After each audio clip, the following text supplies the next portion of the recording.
Elbow centre हम क्यों find करते हैं? आपसे यह भी सवाल होगा कि एल्बो सेंटर क्यों फाइंड करते हैं। देखें आइसोमेट्रिक ड्राइंग में जो हमें डायमेंशन दी जाती है वो एल्बो के सेंटर टू सेंटर दी जाती है। अस्सलामुअलैकुम, फैब्रिकेशन विद शुएब में खुशामदीद। उम्मीद है कि आप सब खैरियत से होंगे।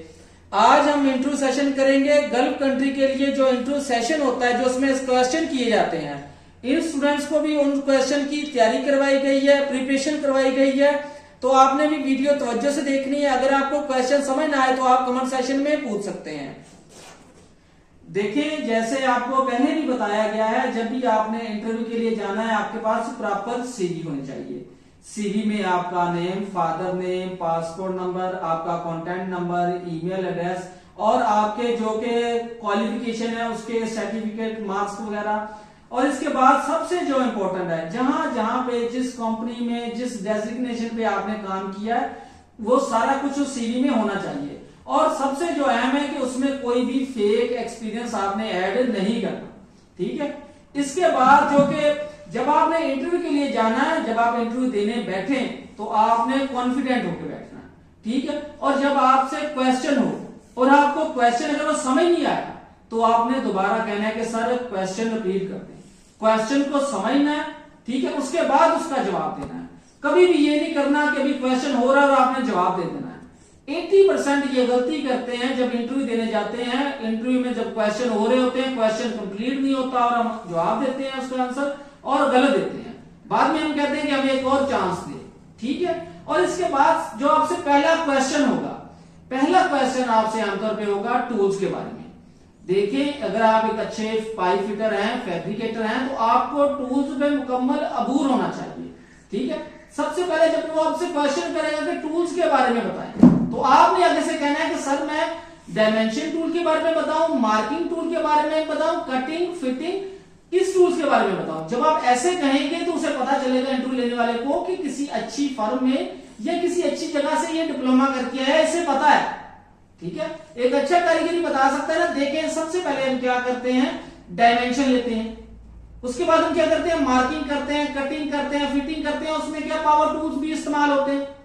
लेकिन अगर आप शुरू में ये कह दें कि देखिए सर मैं आपको कौन से टूल्स के बारे में बताऊं, डायमेंशन टूल के बारे में बताऊं, मार्किंग टूल के बारे में बताऊं, कटिंग या फिटिंग टूल्स के बारे में बताऊं, ठीक है। अब क्या मीटर टेप के बारे में आपसे क्वेश्चन हो सकता है। देखिए क्या करेगा, पूछेगा कि ये मीटर टेप कितने मीटर की है। आमतौर पे हम इंडस्ट्री में यही मीटर टेप इस्तेमाल करते हैं। ये 5 मीटर की मीटर टेप। मिलीमीटर कितने हो जाएंगे, 5000। 1 मीटर में कितने मिलीमीटर होते हैं, 1000। 1 इंच में कितने मिलीमीटर, कॉमन सवाल है ये। 1 इंच में 25.4 25.4 मिलीमीटर होते हैं। वो सेंटीमीटर नहीं पूछ सकता, 2.54 सेंटीमीटर होते हैं, ठीक हो गया। मीटर टेप पे आपको मुकम्मल अबूर होना चाहिए। और इसके बाद एक क्वेश्चन और भी है जो गलत कंसेप्शन है लोगों की कि मीटर टेप ओपन है या क्लोज है। देखिए, मीटर टेप बंद है तो बंद है, ये आप ओपन होगी। ये कभी भी नहीं कहना कि आपने मीटर टेप खुली हुई होती है या कितनी खुली हुई है, ठीक है। आपसे ऐसा क्वेश्चन हो भी तो आपने कहना ये मीटर टेप बंद है तो बंद। अब इसमें एक और है कि मीटर टेप का एरर किस तरह चेक करना है। देखिए, ये है हुक, ठीक है। अब हुक में ये प्ले होनी चाहिए, ये है स्ट्रिप, इसमें प्ले होगी तो मीटर टेप ठीक है। अगर ये फिक्स होगी एक्सटर्नल तरफ या इंटरनल तरफ बिल्कुल इसके साथ, तो मीटर टेप में एरर है, ठीक हो गया। अब इसके बाद है टूल्स के बारे में। टूल्स के बारे में कॉमन क्या है, मीटर टेप है। इसके बाद क्या है, राइट एंगल। इसे क्या कहते हैं, वो ये भी कह सकता है कि राइट एंगल और ट्राई स्क्वायर में क्या फर्क है, दोनों एक ही चीज है, नाम डिफरेंट है इसके, ठीक है। अब ये पूछ सकता है कि राइट एंगल एक कॉमन टूल है, एक मेन टूल है फैब्रिकेशन में, किस लिए यूज करते हैं। किसी भी चीज का हम फेस चेक करने के लिए 90 डिग्री में, मार्किंग करने के लिए हम इसे इस्तेमाल करते हैं, फिटअप करने के लिए 90 डिग्री में हम इसे इस्तेमाल करते हैं। फॉर एग्जाम्पल, अब ये है, ये एक प्लेट बार क्या हम इसे 90 में करवाना है, ये एक पाइप है, इसे 90 में फिटअप करवाना है, तो हम इस तरह राइट एंगल लगाएंगे, इस तरह, ठीक है। ये 90 में हो जाएगा यहाँ पे, इस तरह, ठीक हो गया। अब इसकी मदद से क्या कर सकते हैं हम, पाइप का, प्लेट का, चैनल, एंगल, बीम, किसी भी चीज का हम 90 डिग्री में फेस चेक कर सकते हैं। किस तरह चेक करेंगे हम, राइट एंगल को इस तरह लगाएंगे, ठीक हो गया। ये जो टूल है ना बेसिक, इन पे आपको मुकम्मल अबूर होना चाहिए। आप जितना अच्छा जवाब देंगे इंटरव्यू लेने वाला समझेगा कि इसको नॉलेज है, इसको काम के बारे में भी पता है, ठीक हो गया। अब इसके बाद क्या है, स्पिरिट लेवल। ये किस लिए इस्तेमाल करते हैं, ये लेवल करने के लिए कौन कौन सी डिग्री में, देखिए यहाँ पे अब कौन सी डिग्री में पड़ा हुआ है, ये 180 डिग्री, यहाँ पे ये बबल को आपने देखना है, ठीक है। यहाँ पे कितना हो गया 180 डिग्री हो गया। अब यहाँ पे कितना हो जाएगा, ये 90 डिग्री, इस बबल में से आपने देखना है इसमें, ठीक है। अब यहाँ पे कौन सी डिग्री बनेगी 45 डिग्री, ठीक हो गया। अब इसके बाद क्या है हमारे पास, ये स्पाइनर। स्पाइनर किस लिए इस्तेमाल करते हैं, नट बोल्ट को ओपन या क्लोज करने के लिए हम स्पाइनर का इस्तेमाल करते हैं। अब ये डिफरेंट टाइप्स के हैं, देखिए ये सबसे पहले ही पूछे कौन सा स्पाइनर, आपने कहना है कि ये कॉम्बिनेशन स्पाइनर है। इसमें दो चीजें कॉमन होती हैं। अब देखिए इस तरफ भी 32 है और इस तरफ भी 32, साइज दोनों तरफ दोनों एंड पे सेम है, एक साइड से रिंग टाइप और दूसरी साइड से ओपन, कंबाइन हो गए और साइज भी क्या दोनों सेम हो गए, आपने हमेशा ये याद रखना है। अब इसके बाद हमारे पास ये रिंग स्पाइनर। अब देखिए क्या है, दोनों साइड पे रिंग है। अब देखिए एक साइड पे 21 है और दूसरी तरफ 23 है, दोनों साइड पे क्या है साइज भी डिफरेंट है, इसे क्या कहते हैं रिंग स्पाइनर। अब ये हमारे पास ओपन स्पाइनर, ठीक है। अब देखिए यहां पे क्या लिखा हुआ है, इस तरह लिखा हुआ है 16 और 17, ठीक है, दोनों तरफ क्या है, दोनों एंड पे साइज डिफरेंट है, ठीक हो गया। ये कौन सा हो गया, ओपन स्पाइनर, ठीक है। अब इसके बाद के पावर टूल्स के बारे में भी आपसे सवाल हो सकता है। ये है ग्राइंडर, इसे क्या कहते हैं, एंगल ग्राइंडर। इसके साइज आपको पता होना चाहिए, AG4, AG5, AG7, AG9। अब यहां पे आपसे पूछ रहे हैं कि आपने AG कहा, इसका क्या मतलब, इसका मतलब एंगल ग्राइंडर। अब नेक्स्ट क्वेश्चन होगा आपको इसके बारे में कि एंगल ग्राइंडर कितनी डिग्री में चलाया जाता है, ठीक है। ये एंगल ग्राइंडर की जो डिग्री बनती है जब इसे हम ग्राइंडिंग करते हैं तो कितनी डिग्री बनती है, 30 डिग्री डिस्क और उस प्लेट मेटल के दरमियान जो एंगल बनता है, जब हम इस तरह लगाएंगे ग्राइंडिंग करेंगे इस तरह, ठीक है, जो एंगल बनेगा यहाँ पे इंटरनल साइड पे वो 30 डिग्री होगा, ठीक हो गया। इसके बाद ये है कि आपसे ये भी क्वेश्चन हो सकता है कि जो कि डिस्क है AG4 की AG5 को हम यूज कर सकते हैं, तो हम नहीं यूज कर सकते, ठीक है। AG5 की हम 5 को 7 को 9 को हम यूज कर सकते हैं, और 9 एंगल ग्राइंडर 9 इंच का है उसकी जो डिस्क है 9 इंच की, वो हम एंगल ग्राइंडर 5 इंच को यूज कर सकते हैं। उसकी क्या वजह है, उसकी वजह यह है कि ये इंटरनल होल है 7 का 5 का और 9 का सेम है। अब यहां पे आप देखें, यहां पे देखें दोनों होल्स में डिफरेंस है, ये ज्यादा और ये कम है। अब यहां पे देखिए ये है 7 इंच की डिस्क, ये दोनों होल सेम है। इसके बाद देखिए ये है 9 इंच की डिस्क, इसके होल भी इसका भी सेम है इसके बराबर, लेकिन ये होल कितना है 16 मिलीमीटर और इस डिस्क का होता है 22 से 23 मिलीमीटर, ठीक है। इसके बाद आपसे ये भी पूछेगा कटिंग डिस्क की थिकनेस कितनी होती है, आपको पता है 3 मिलीमीटर होती है। ग्राइंडिंग की कितनी होती है, ग्राइंडिंग की 6 मिलीमीटर होती है, 6 मिलीमीटर होती है।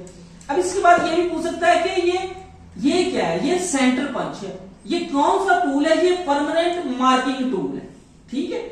अब देखेंगे ये है होल पंच, ठीक है। होल पंच का इस्तेमाल किया जाता है सॉफ्ट मटेरियल में होल करने के लिए, ये मुख्तलिफ साइज में होते हैं, हैमर के साथ इस्तेमाल होते हैं, जैसे सेंटर पंच को हम यूज करते हैं, ठीक है। इसमें ये ब्रैकेट बनी हुई है, क्या होगा जब हम पंच करेंगे, इसे हैमर से पंच करेंगे, जो सॉफ्ट मटेरियल होगा जो कटिंग होगा ऊपर आ जाएगा, यहां से इसे बाहर निकाल लेंगे, ये ब्रैकेट इसलिए बनी हुई होती है, ये मुख्तलिफ साइज में होते हैं, ठीक हो गया। इसके बाद नेक्स्ट क्वेश्चन देखें, जब आप पाइप फिटिंग का इंटरव्यू देने जा रहे हैं तो आपको पाइप फिटिंग मटेरियल पे भी मुकम्मल आपको इंफॉर्मेशन होनी चाहिए। देखिए ये क्या है पाइप, वो पूछेगा, ये बता दिया आपने ये पाइप, वो पूछेगा पाइप किस लिए यूज करते हैं, माया लिक्विड गैस को एक जगह से दूसरी जगह शिफ्ट करने के लिए बगैर किसी नुकसान के क्या है हम पाइप का इस्तेमाल करते हैं। अच्छा, पाइप कितनी टाइप्स के होते हैं, पाइप 2 टाइप्स के होते हैं, सेम पाइप और same less pipe. Same pipe वो होता है जिसमें जोड़ हो, और सेम लेस वो पाइप जिसमें जोड़ नहीं होता। नेक्स्ट क्वेश्चन आपसे ये भी हो सकता है कि अगर हमने सेम पाइप बनाना है प्लेयर से तो किस तरह बनाएंगे, वहां पे आपने बताना है कि सर वहां पे मुझे डाटा रिक्वायर्ड होगा ओडी या आईडी।